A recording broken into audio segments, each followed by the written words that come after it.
അടുപ്പത്തിരിപ്പുണ്ട്. ചെറുപയർ തോരൻ വെക്കാൻ പറ്റും.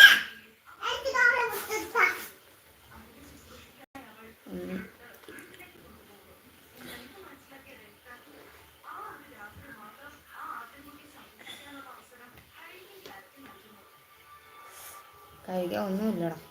പഴങ്കഞ്ഞിയുണ്ട്. പഴങ്കഞ്ഞിയും ചോറ് ഒത്തിരി ഇന്നലെ രാത്രി വെച്ചതുകൊണ്ട് ചോറ് ഒത്തിരി ഉണ്ട്. എന്നുവെച്ചിനെയും ഇനി കാര്യപ്പെട്ട ഇന്നിച്ചിരി ഏറെ ജോലി ഉണ്ടായിരുന്നു.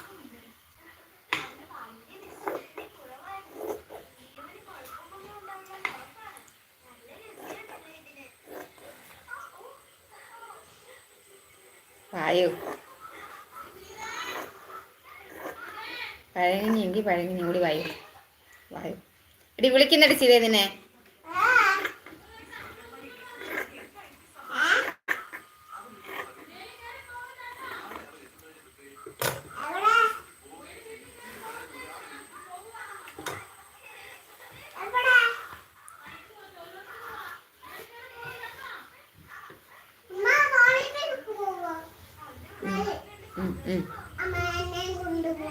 ഞാനിപ്പോൾ ഇവിടുന്ന് എങ്ങും പോകുന്നില്ല, ഇവിടെ തന്നെ ഇരിക്കും.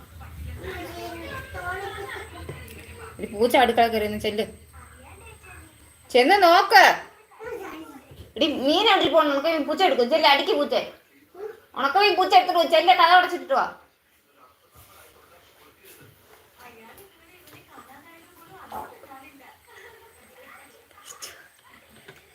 ഞാനും കഴിക്കുന്നത് കണക്ക്.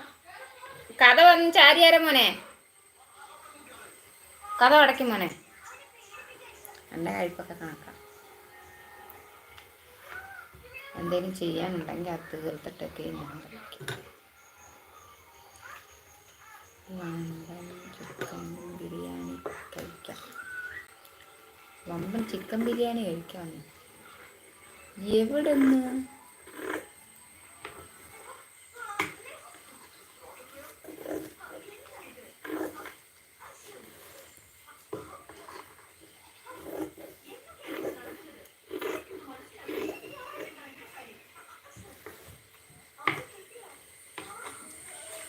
ചേച്ചി പൈസ വല്ലതും ഉണ്ടോ കയ്യിൽ?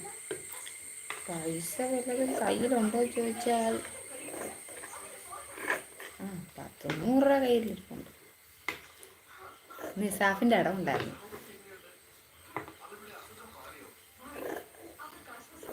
അതുകൊണ്ട് അതിൻ്റെ എല്ലാം ബാലൻസ് വെച്ചില്ലതാ കടം തരാൻ.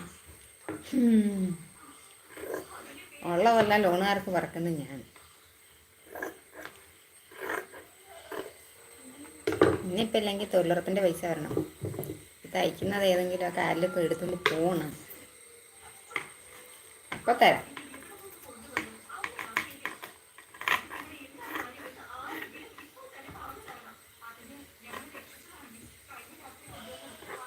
ഉണ്ടെങ്കിൽ തരുന്നതിന് വിഷമമില്ല.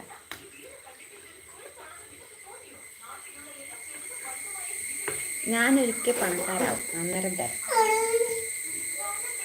എന്തോടി മേടിച്ചു തരാം.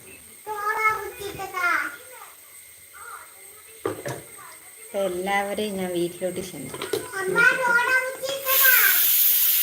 എല്ലാവർക്കും കിട്ടുന്നതിൻ്റെ വീട് എല്ലാവർക്കും തരുന്നു.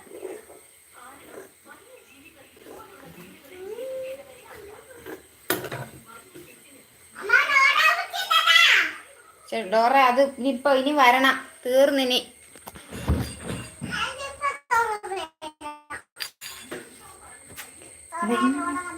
നിങ്ങൾ അംബാനിയോടാണോ കണി ചോദിച്ചത്?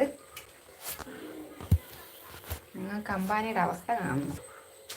കണ്ടോ, കുക്കർ എടുത്ത് തീ വെച്ച് അടപ്പത്ത് വെച്ച് കത്തിക്കുക. ഗ്യാസ് എടുക്കാൻ കാശില്ല, അതുകൊണ്ട് അറിയുമോ? ഇനി ഇത് തേച്ച് പിടിപ്പിക്കാൻ ഞാൻ എന്ത് പറയും?